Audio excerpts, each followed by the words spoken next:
¿Alguna vez te has preguntado por qué la Biblia afirma que no todos heredarán el reino de los cielos? ¿Y si algunas de esas personas no son solo los grandes malvados del mundo, sino también aquellos que caminan entre nosotros o incluso nosotros mismos? Esta pregunta ha resonado durante siglos, inquietando corazones, despertando dudas y provocando temor. Si Dios es amor, ¿por qué hay personas que no serán salvadas? ¿Cómo es posible que un Dios tan misericordioso permita que alguien quede fuera de su reino eterno? Estas no son preguntas sencillas, pero tampoco son nuevas. Desde tiempos antiguos, la humanidad ha buscado respuestas, ha intentado comprender la justicia de Dios y ha luchado por entender el misterio de la salvación. Hoy, vamos a emprender un viaje profundo y revelador. Un recorrido por las páginas de las Escrituras, donde descubriremos lo que realmente dice la palabra de Dios sobre qué personas quedarán fuera del reino de los cielos. Este no es un mensaje de condenación, sino de reflexión. No es una acusación, sino una oportunidad misericordiosa. Porque lo que estás a punto de escuchar podría marcar un antes y un después en tu vida espiritual. A lo largo de este vídeo, desvelaremos los 8 tipos de personas que, según la Biblia, no entrarán al reino de los cielos. 8 actitudes, estilos de vida o decisiones que cierran la puerta al regalo más valioso que existe, la salvación eterna. No te hablo desde la teoría ni desde el juicio, sino desde la necesidad de un mensaje que no puede seguir siendo ignorando. Abre tu corazón. Escucha con atención. Y mientras avanzamos por cada uno de estos 8 puntos, hazte una sola pregunta. ¿Estoy viviendo de una manera que honra a Dios, o hay algo en mí que aún me mantiene lejos de Él? No ignores esta oportunidad. Podría ser una de las más importantes de tu vida. Empecemos. Dios es amor. Esta es una de las verdades más proclamadas en todo el mundo cristiano, y con razón. Desde Génesis hasta Apocalipsis, la Biblia revela a un Dios compasivo, paciente, tierno, lleno de gracia. Su amor no tiene medida ni condición. Nos amó antes de que nosotros le conociéramos, y sigue amándonos incluso cuando fallamos. No hay corazón tan herido que Él no pueda sanar, ni pecado tan oscuro que su gracia no pueda redimir. Pero esta verdad, por gloriosa que sea, no está sola. Porque así como Dios es amor perfecto, también es justicia perfecta. Y aquí es donde muchas personas tropiezan. Porque quieren un Dios que ama, pero no un Dios que juzga. Quieren misericordia sin corrección, perdón sin arrepentimiento, cielo sin transformación. Sin embargo, la Biblia no presenta un amor vacío. El amor de Dios no cancela su justicia, la complementa. Un Dios que no juzga el pecado no es un Dios justo. Un Dios que no corrige al rebelde no es un Padre bueno. Y un Dios que permite el mal sin consecuencias no es un Dios santo. Jesús mismo, el Hijo del Dios viviente, no suavizó este mensaje. Lo declaró con claridad: no todo el que me dice, Señor, Señor, entrará en el reino de los cielos, sino el que hace la voluntad de mi Padre que está en los cielos. No basta con decir que creemos. No basta con conocer las Escrituras o asistir a una iglesia. El reino de Dios no es para quienes aparentan devoción, sino para quienes viven una fe sincera. Esta verdad debe estremecernos. Porque no está dirigida a los ateos, ni a los paganos, ni a quienes jamás han oído hablar de Dios. Está dirigida a los que dicen, Señor, Señor. A los que se consideran creyentes, pero cuyas vidas no reflejan esa fe. El apóstol Pablo lo dice sin rodeos: ¿no sabéis que los injustos no heredarán el reino de Dios? No os engañéis. Y esa advertencia, tan directa, tan incómoda, tan necesaria, atraviesa los siglos y llega hasta nosotros hoy. Dios no desea que nadie se pierda. Su corazón es de compasión. Nos llama, nos espera, nos ofrece el perdón con manos extendidas. Pero también nos advierte, porque el reino no es una puerta ancha. Y solo quienes decidan caminar en verdad y en humildad, la cruzarán. Hoy, mientras escuchas este mensaje, quizás sientas la tensión entre el amor y la justicia de Dios. No la rechaces. No la ignores. Es la misma tensión que llevó a Jesús a la cruz. Porque fue allí, en ese madero manchado de sangre, donde el amor de Dios abrazó su justicia.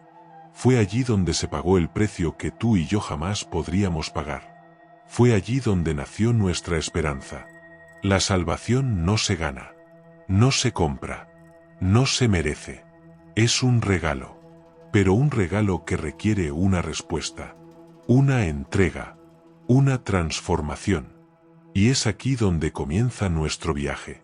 Porque ahora que entendemos por qué Dios, siendo amor, no permite todo en su reino, es tiempo de conocer, a la luz de la Escritura, a quienes el mismo Dios declara que no heredarán la vida eterna. Abramos los ojos y el corazón, y entremos, con humildad. Los indiferentes. Quizás uno de los tipos de personas más olvidados, pero más peligrosos espiritualmente, son los indiferentes. No son necesariamente ateos. No son enemigos de la fe. No se burlan de Dios, ni se declaran abiertamente en contra del cristianismo. Simplemente, no les importa. La indiferencia espiritual es silenciosa, sutil y engañosa. No causa escándalo, pero sí provoca muerte. Es ese estado del alma donde se ha escuchado hablar de Dios, se conoce su palabra, pero no se responde. Es la apatía del corazón ante la urgencia de la eternidad.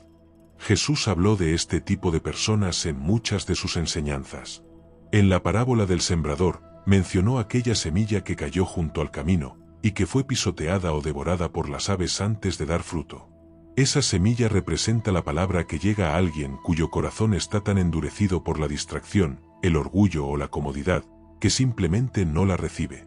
La escucha, pero no actúa. La oye, pero no la valora. La indiferencia es la respuesta del corazón frío que dice, no ahora. Es el alma que ha dejado de ser tocada por la verdad. Es ese que tal vez creció en la iglesia, que conoce los pasajes, que sabe lo que Dios espera, pero ha elegido vivir como si Dios no existiera. No hay rebelión abierta. Solo hay silencio. Solo hay distancia. El profeta Jeremías habló de un pueblo que tenía oídos, pero no escuchaba, y ojos, pero no veía.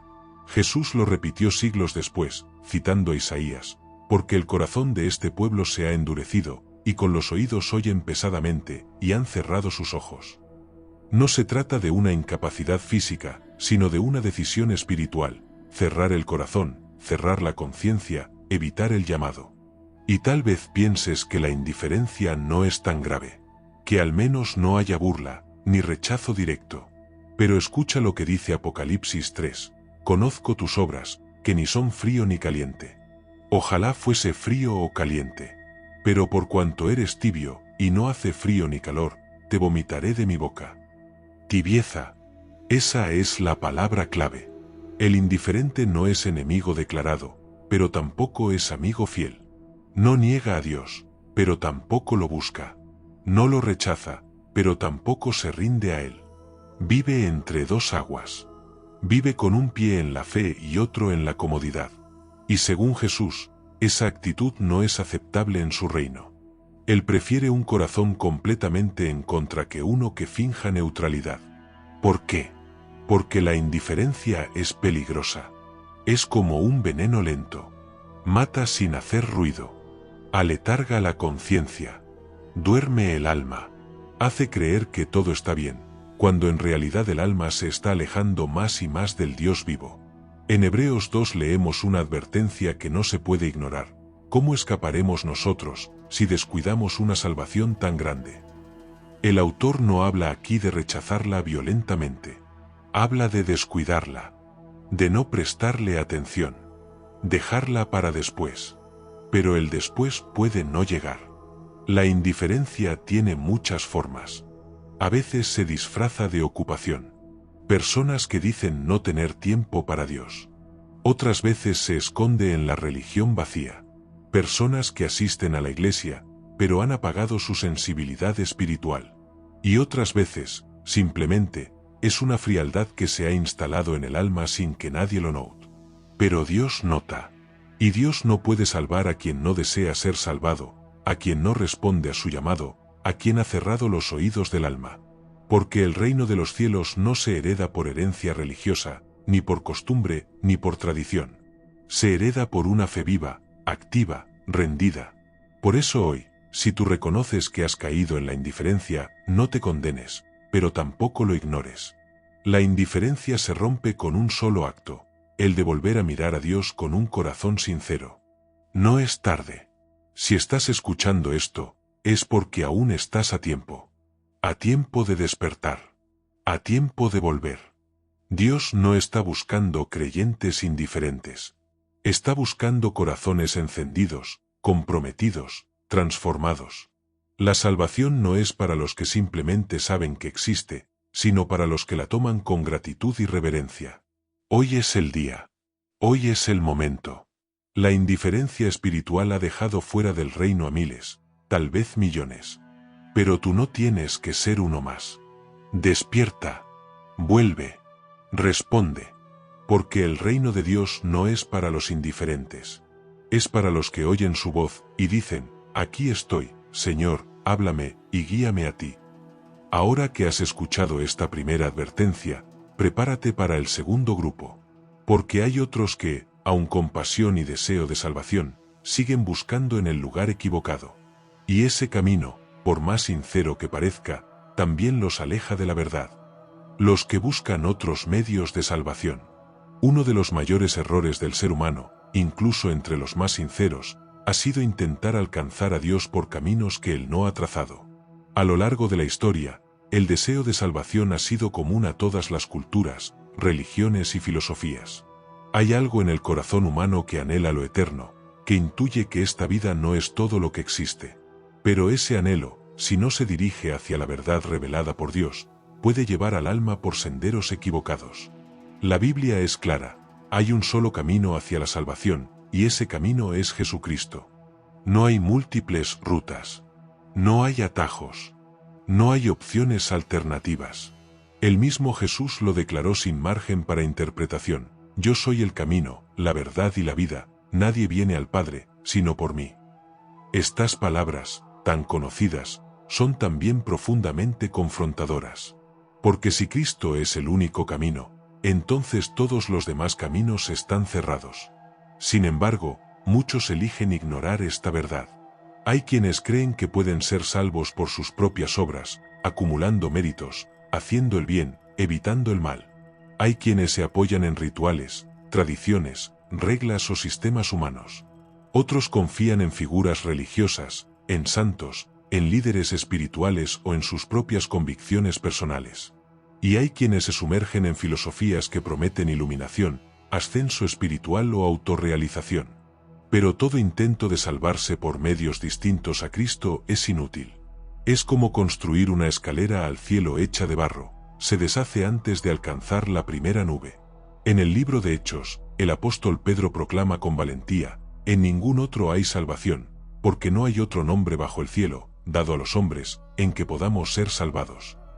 Y eso es lo que hace que este punto sea tan difícil de aceptar para muchos.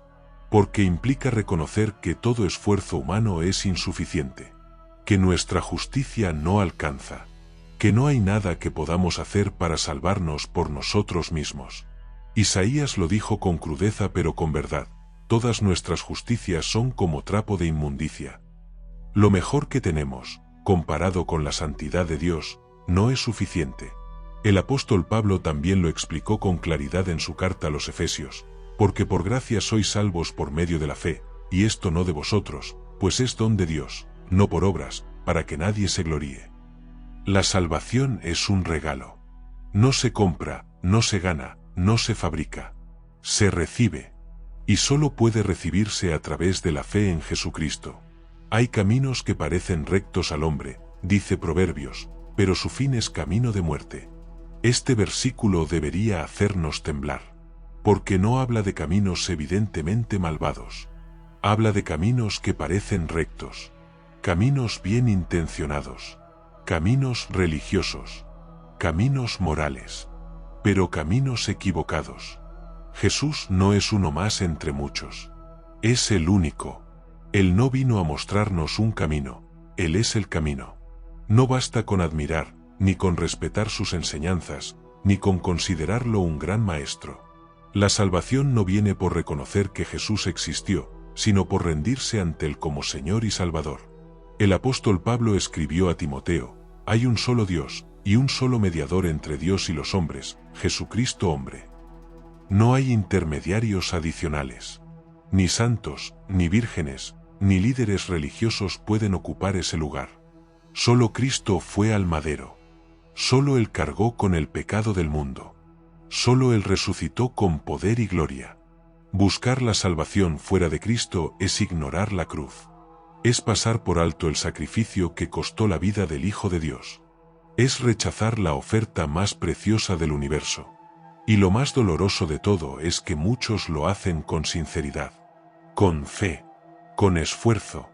Pero la sinceridad no es suficiente si no hay verdad. Puedes caminar con pasión, pero si vas en dirección contraria, no llegarás al destino. Dios, en su misericordia, ha hecho sencillo el camino de la salvación. No requiere peregrinaciones, ni castigos, ni perfección. Solo requiere fe. Fe viva, fe rendida, fe transformadora. Y esa fe no puede estar puesta en otro fundamento que no sea Jesucristo. Por eso hoy es momento de examinar en qué o en quién hemos puesto nuestra esperanza. ¿Está en nuestras obras? ¿En nuestra tradición? ¿En nuestra espiritualidad? ¿O está en el Cordero de Dios, que quita el pecado del mundo? Dios no puede salvar a los que buscan otro camino, no porque no quiera, sino porque no hay otro camino. La puerta está abierta, pero solo hay una. Y esa puerta es Jesús. Ahora que lo sabes, ahora que has escuchado la verdad, ya no puedes caminar como antes. Porque no hay salvación fuera de Él. Los hipócritas. La hipocresía es uno de los pecados más condenados por Jesús en todo el Nuevo Testamento. No la dirigió a los criminales, ni a los ladrones, ni a los paganos. La mayor parte de sus advertencias fueron contra los líderes religiosos de su tiempo. Contra aquellos que enseñaban la ley, que oraban en público, que daban limosnas, pero cuyo corazón estaba lejos de Dios. Ser hipócrita no es simplemente tener debilidades o cometer errores. Todos fallamos. Todos tropezamos. Ser hipócrita es algo mucho más profundo y más peligroso. Es fingir tener una fe que en realidad no se vive. Es aparentar obediencia mientras se practica el pecado en secreto. Es cuidar la imagen y descuidar el alma. Jesús lo dijo con palabras fuertes en Mateo 23. Ay de vosotros, escribas y fariseos, hipócritas, porque sois semejantes a sepulcros blanqueados, que por fuera a la verdad se muestran hermosos, mas por dentro están llenos de huesos de muertos y de toda inmundicia. Los sepulcros blanqueados eran tumbas decoradas, pintadas por fuera para parecer puras, pero que escondían muerte por dentro. Así ve Dios al hipócrita, alguien que quiere aparentar santidad, pero que se niega a ser transformado.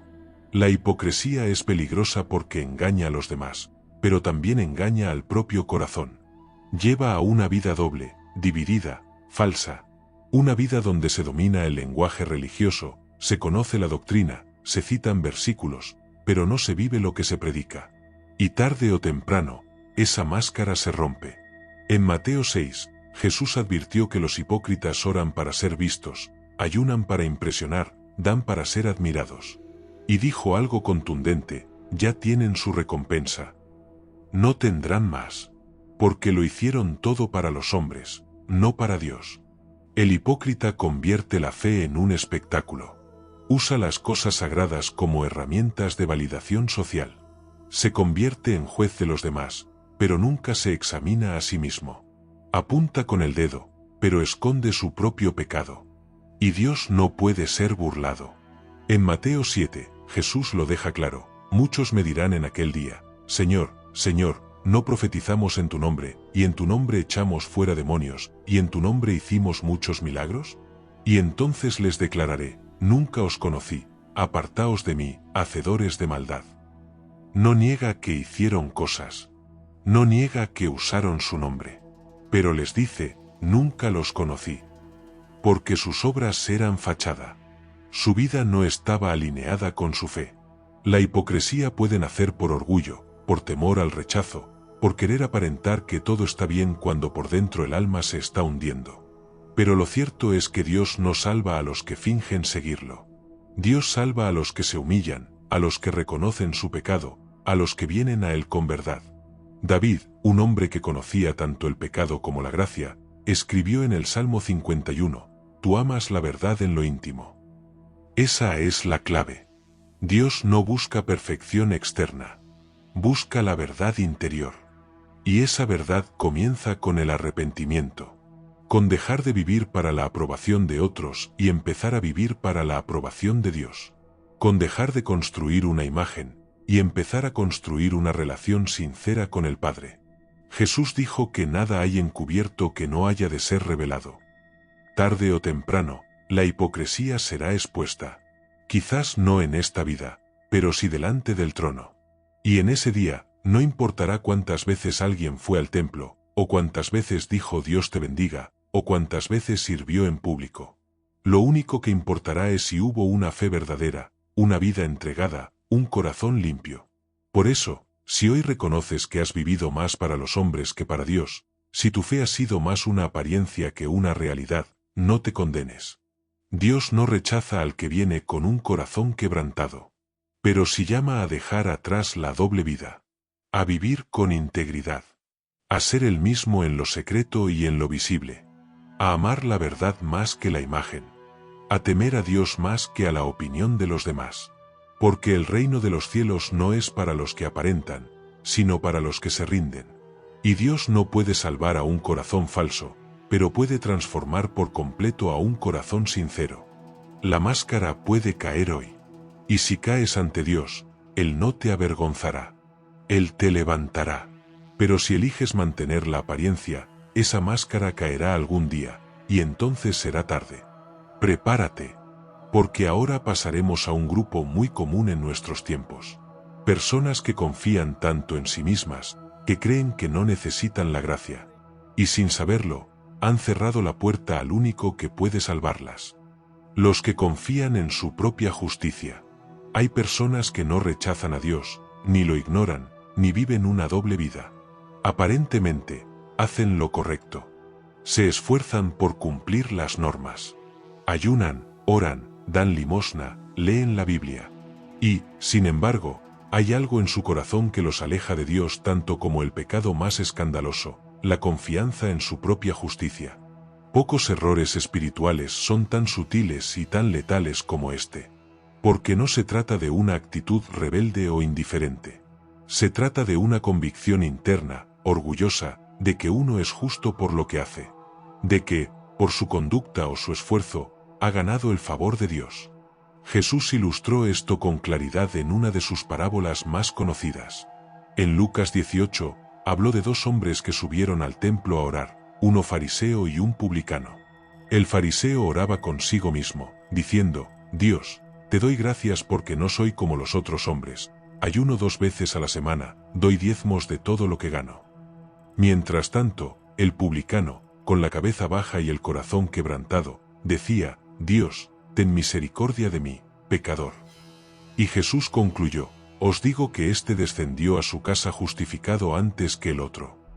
Es una verdad que rompe el orgullo religioso. Dios no justifica al que se cree justo, sino al que reconoce su necesidad de gracia. El problema del autojustificado no es que haga cosas buenas. Es que cree que esas cosas lo hacen justo delante de Dios. Que sus buenas obras compensen sus pecados. Que su moralidad lo salva. Que, en el fondo, no necesita un Salvador, porque ya es suficiente por sí mismo. Pero la Biblia lo desmiente desde la raíz. En Romanos 3:10 está escrito, no hay justo, ni aun uno. Y en Isaías 64:6 se nos dice, todas nuestras justicias son como trapos de inmundicia. No importa cuán recta parezca nuestra vida exterior, sin Cristo, seguimos siendo pecadores perdidos. El apóstol Pablo conoció bien este error. Antes de su conversión, se consideraba intachable según la ley. Pero después de encontrarse con Jesús, escribió en Filipenses 3, cuántas cosas eran para mi ganancia, las he estimado como pérdida por amor de Cristo. No teniendo mi propia justicia, que es por la ley, sino la que es por la fe de Cristo, la justicia que es de Dios por la fe. Ese es el gran intercambio del Evangelio, renunciar a nuestra justicia para recibir la de Cristo. Porque la salvación no es una recompensa por nuestras obras, sino un regalo que se recibe por fe. Y es aquí donde muchos tropiezan. porque les cuesta aceptar que no pueden salvarse a sí mismos. Les molesta que su esfuerzo no sea suficiente.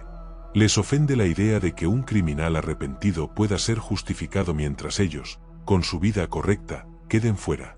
Pero esa es precisamente la esencia de la gracia. Es inmerecida. Los que confían en su propia justicia desprecian, aunque no lo digan, la cruz de Cristo. Porque si pudieran salvarse por sus obras, entonces el sacrificio de Jesús habría sido innecesario. En Gálatas, Pablo advierte con fuerza: si por la ley fuese la justicia, entonces por demás murió Cristo. Negar la necesidad de la cruz es negar el corazón del Evangelio. Y todo el que cree que puede salvarse sin depender completamente de la obra de Cristo, está fuera del reino. Dios no salva a los que se creen suficientes. Salva a los que reconocen su insuficiencia. No salva a los que se justifican a sí mismos. Salva a los que se acogen a la justicia de su Hijo. Y por eso, este grupo es especialmente peligroso. Porque muchas veces, quienes confían en su propia justicia, no lo saben. No se sienten perdidos. No se sienten necesitados. No se examinan. No oran pidiendo perdón. Solo viven comparándose con otros y creyendo que están bien. Los blasfemos. Entre todos los pecados que menciona la Biblia, hay uno que destaca por su severidad y por la advertencia directa de Jesús: la blasfemia contra el Espíritu Santo. No se trata de un pecado común ni ligero. No es simplemente una mala palabra o una expresión irreverente. Es algo mucho más profundo. Es un acto de rebelión consciente, deliberada y persistente contra la obra misma de Dios. Jesús lo explicó claramente en Mateo 12, después de que los fariseos lo acusaron de expulsar demonios por el poder de Satanás. Él respondió: por tanto os digo, todo pecado y blasfemia será perdonado a los hombres, mas la blasfemia contra el Espíritu no le será perdonada. A cualquiera que dijere alguna palabra contra el Hijo del Hombre, le será perdonado, pero al que hable contra el Espíritu Santo, no le será perdonado, ni en este siglo ni en el venidero. Estas no son palabras simbólicas. Son una advertencia directa. Jesús no está hablando aquí de errores momentáneos, de dudas sinceras o de luchas de fe. Está hablando de un rechazo frontal a la acción del Espíritu Santo. De personas que, viendo la obra de Dios, la atribuyen al mal. De corazones tan endurecidos, que ya no son capaces de reconocer la verdad, aunque la tengan delante. La blasfemia contra el Espíritu no es un pecado accidental. Es el resultado de un proceso largo de resistencia, de rechazo, de orgullo. Es negar con conocimiento. Es cerrar la puerta con intención. Es llamar oscuro a lo que Dios llama santo. Por eso Jesús dice que no tiene perdón. No porque Dios no quiera perdonar, sino porque el corazón de quien comete este pecado ya no quiere arrepentirse. Ha cruzado un umbral espiritual en el que ya no hay sensibilidad. Ya no hay humildad. Ya no hay retorno. El autor de Hebreos también advierte con fuerza sobre esta condición. Dice en el capítulo 10: porque si pecamos voluntariamente después de haber recibido el conocimiento de la verdad, ya no queda más sacrificio por los pecados, sino una horrenda expectación de juicio y de hervor de fuego.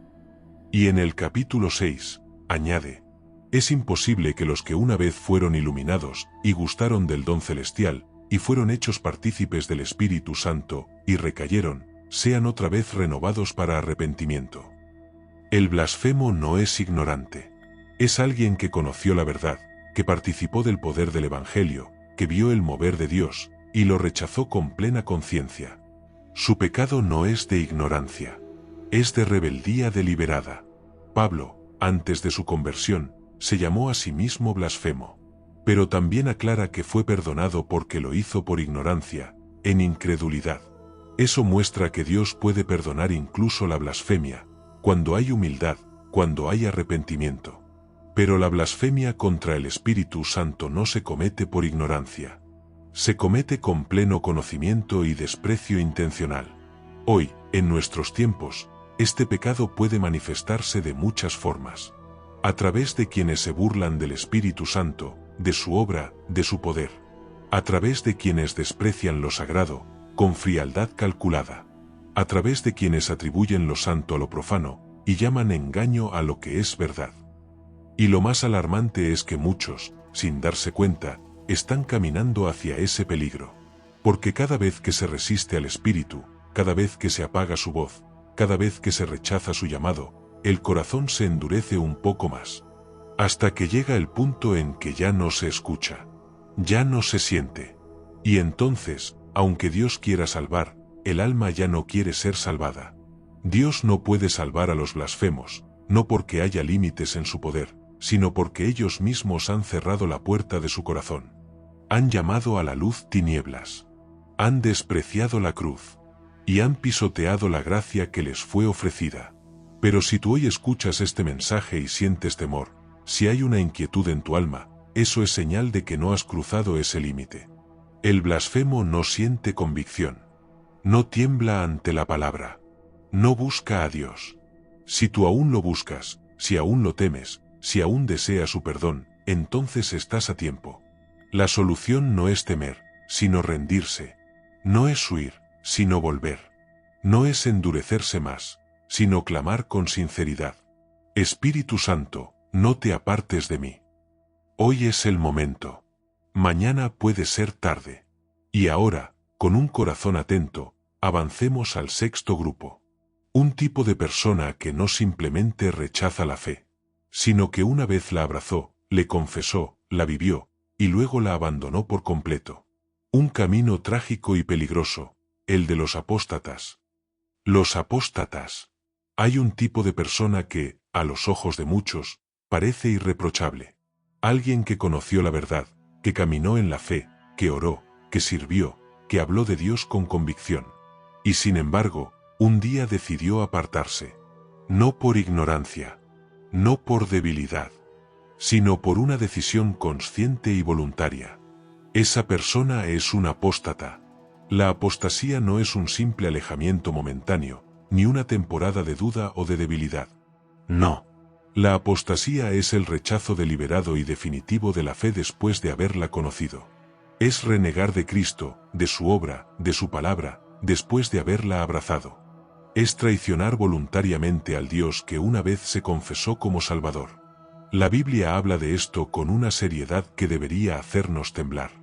En Hebreos 6 se dice: es imposible que los que una vez fueron iluminados y gustaron del don celestial, y fueron hechos partícipes del Espíritu Santo, y recayeron, sean otra vez renovados para arrepentimiento, crucificando de nuevo para sí mismos al Hijo de Dios, y exponiéndose a vituperio. Es un pasaje duro, pero no es confuso. Habla de personas que recibieron luz, que experimentaron la gracia, que fueron parte del pueblo de Dios, y que, aún así, rechazaron todo eso con conocimiento pleno. Y Hebreos no se detiene ahí.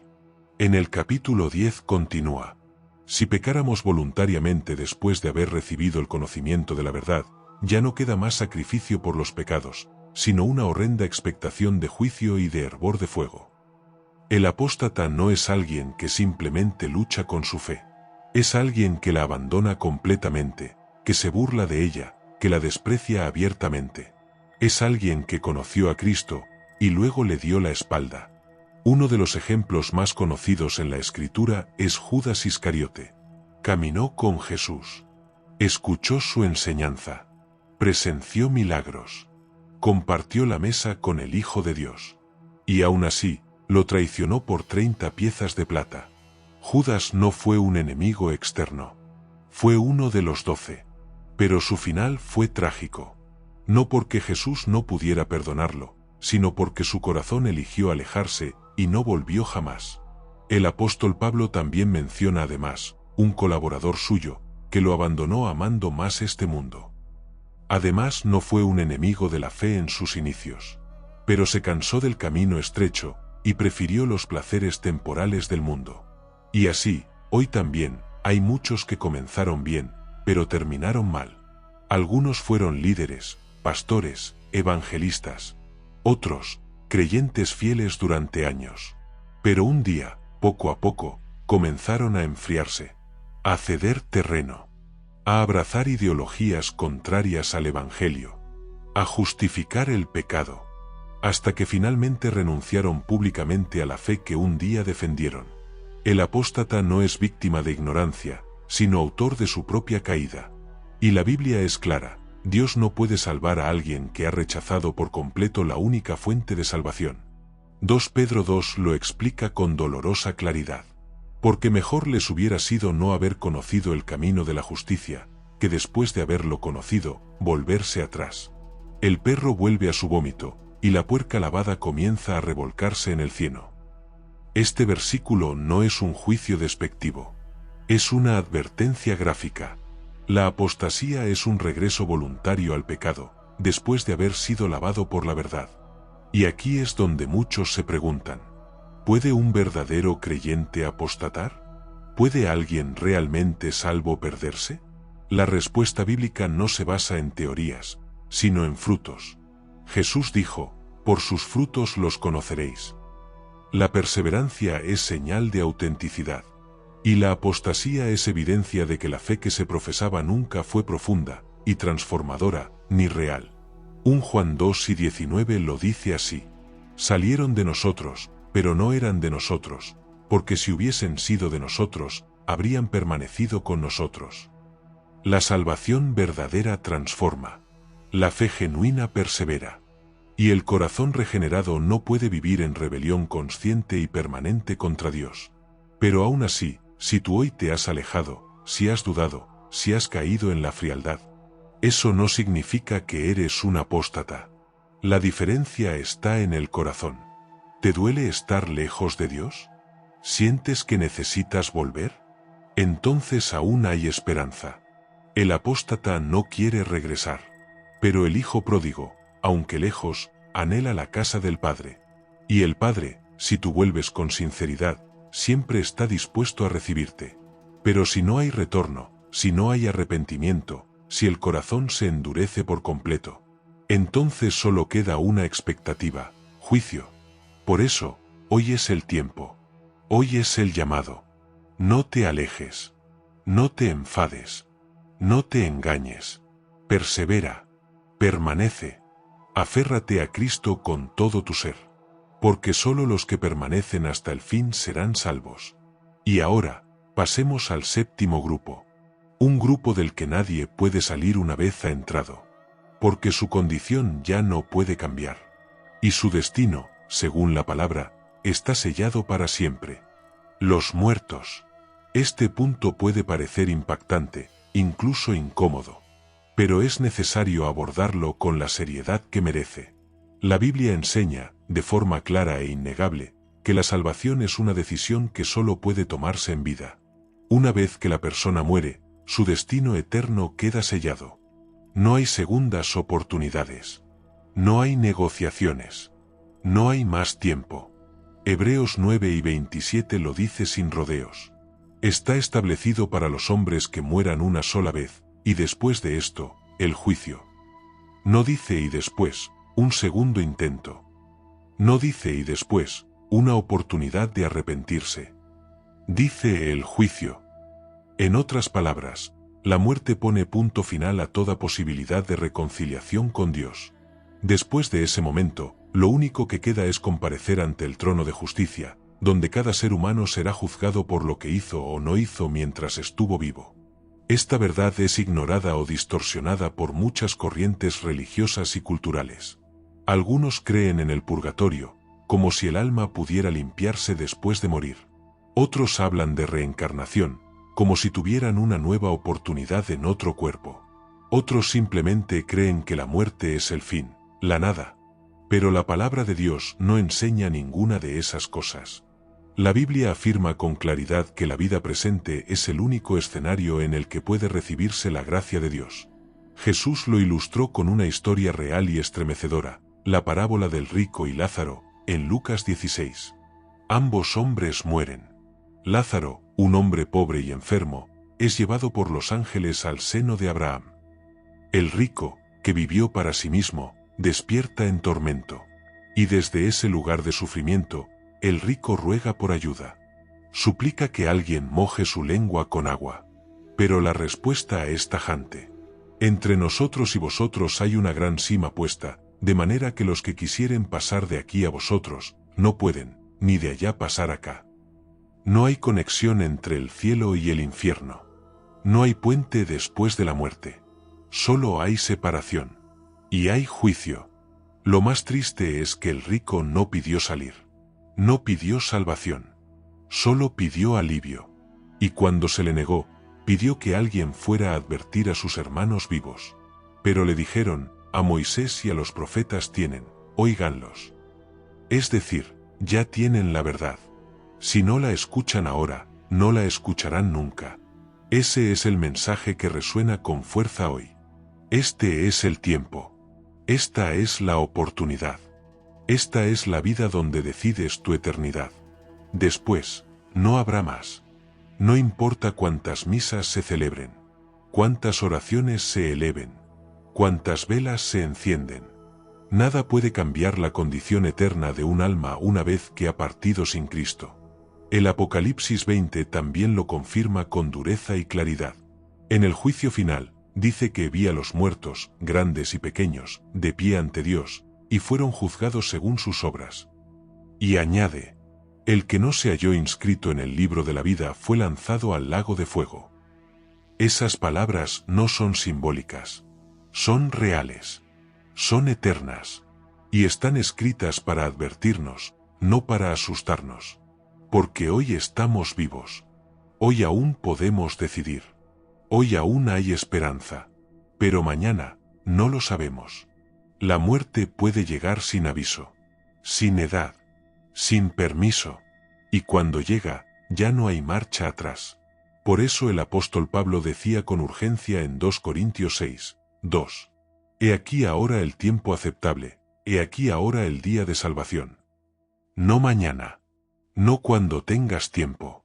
No cuando resuelvas tus problemas. Ahora. El alma que muere sin Cristo no podrá ser salvada después. Dios no puede salvar a los muertos, no porque no tenga poder, sino porque ya estableció un orden. Un tiempo. Un límite. Y ese límite es la vida. Tú, que estás oyendo este mensaje, aún estás respirando. Aún puedes abrir tu corazón. Aún puedes cambiar tu destino. Pero los que ya cruzaron el umbral, si lo hicieron sin fe, sin arrepentimiento, sin entrega, ya no volverán. Que este punto no sea solo una advertencia para ti. Que sea también un llamado a orar, a predicar, a hablar con urgencia a los que amas. Porque el tiempo es corto. Y el juicio es real. Ahora, avanzamos hacia el último punto. Un punto que no habla de una categoría específica, sino de una condición espiritual que puede estar presente en cualquiera de nosotros, y que puede alejarnos del reino aunque parezcamos estar caminando con Dios. Los que postergan la decisión. No todos los que quedan fuera del reino de Dios son enemigos declarados del Evangelio. No todos son blasfemos, apóstatas, hipócritas o indiferentes. Algunos creen, pero simplemente pospone la decisión. Saben que necesitan a Dios. Reconocen que deben arrepentirse. Entienden que deben entregar su vida a Cristo. Pero no lo hacen hoy. Lo dejan para mañana. Y ese mañana puede convertirse en nunca. Este es uno de los peligros más sutiles y destructivos del alma. La postergación espiritual. Esa voz interna que dice, lo haré después. Más adelante. Cuando esté listo. Cuando termine esta etapa. Cuando tenga más tiempo. Pero el problema es que el tiempo no está en tus manos. No tienes la seguridad del día siguiente. No sabes si habrá un luego. Y cada día que pospones la entrega, tu corazón se vuelve un poco más frío, más duro, más indiferente. En Hebreos 3, Dios nos da una advertencia clara y urgente. Si oyereis hoy su voz, no endurezcáis vuestros corazones. No dice mañana. No dice cuando estés en paz. Dice hoy. Y lo repite más de una vez.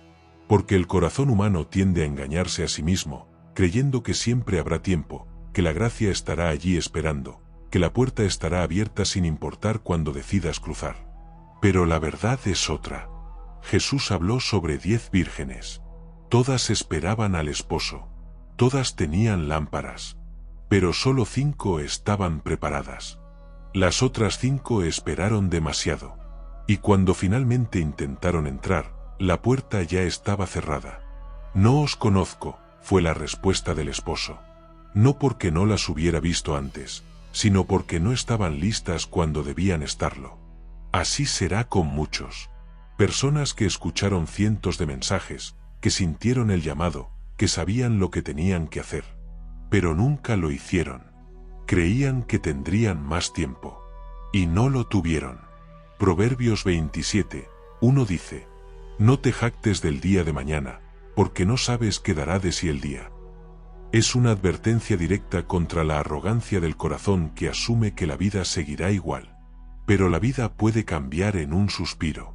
Y cuando cambia, lo que hiciste con Cristo es lo único que importará. En el libro de Hechos, el apóstol Pablo predicó ante Félix, un gobernador romano.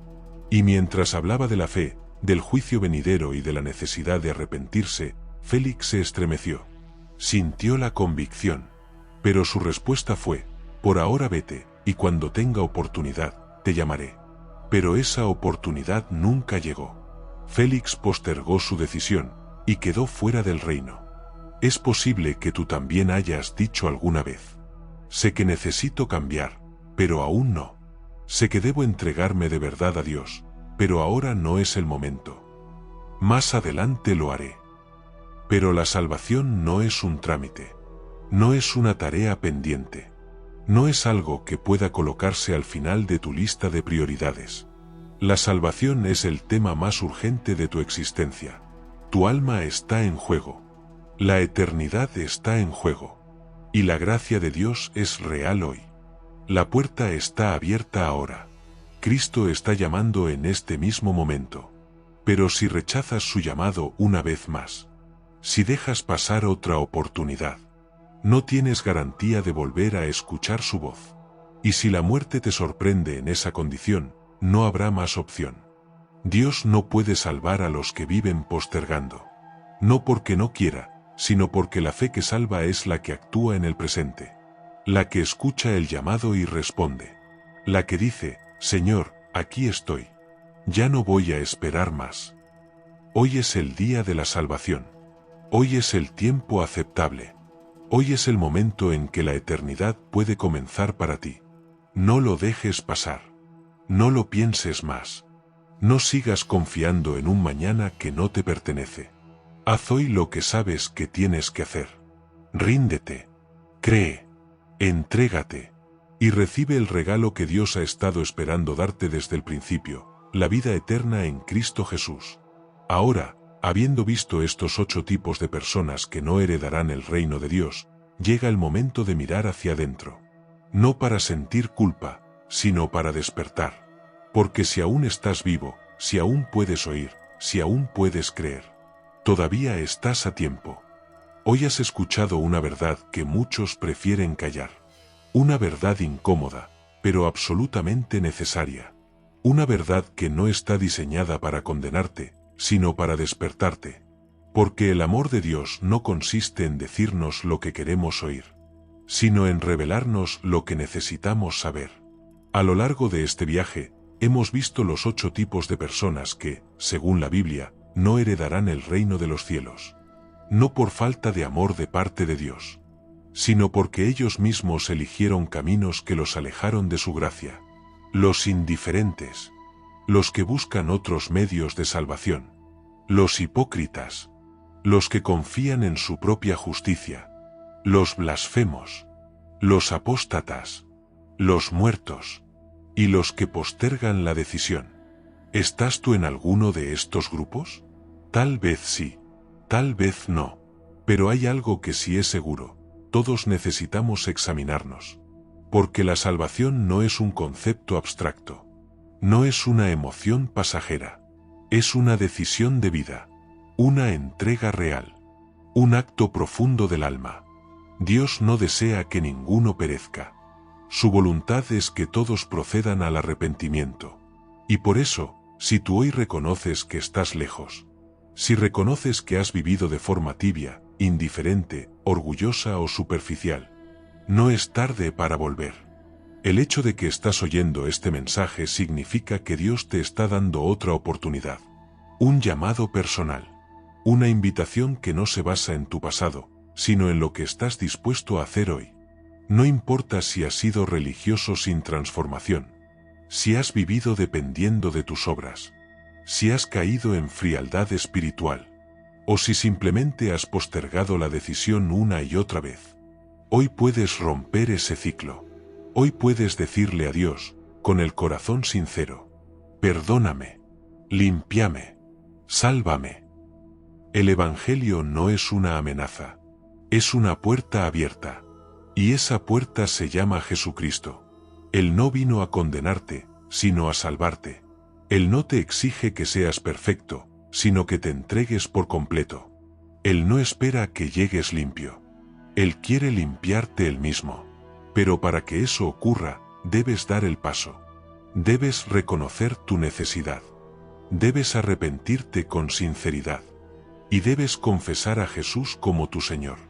Hoy es el momento de hacerlo. No mañana. No después. Hoy. No hay nada más importante. No hay nada más urgente. Porque la eternidad está en juego. Así que, allí donde estás, en lo profundo de tu corazón, haz silencio. Cierra los ojos si puedes. Y habla con Dios. No con palabras repetidas. Con verdad. Con humildad. Con fe. Dile: Señor, reconozco que he vivido lejos de ti, que he intentado caminar en mis fuerzas, que he fingido, postergado, dudado o ignorado tu llamado. Hoy me rindo. Hoy regreso. Limpia mi corazón. Perdona mis pecados. Lléname de tu espíritu. Escribe mi nombre en el libro de la vida. Hazme nuevo. Y guíame desde ahora hasta el final. En el nombre de Jesús. Amén. Si esta oración fue tuya, si esas palabras salieron de lo profundo de tu alma, entonces has dado el paso más importante de tu existencia. No será fácil, pero no estarás solo, porque Dios camina con aquellos que caminan con Él. Y a ti que ya sigues a Cristo, este mensaje también es para ti, para que no te confíes, para que vivas con reverencia, para que perseveres, para que no te duermas, y para que recuerdes, cada día, que la salvación es un regalo inmenso que no debemos tomar a la ligera.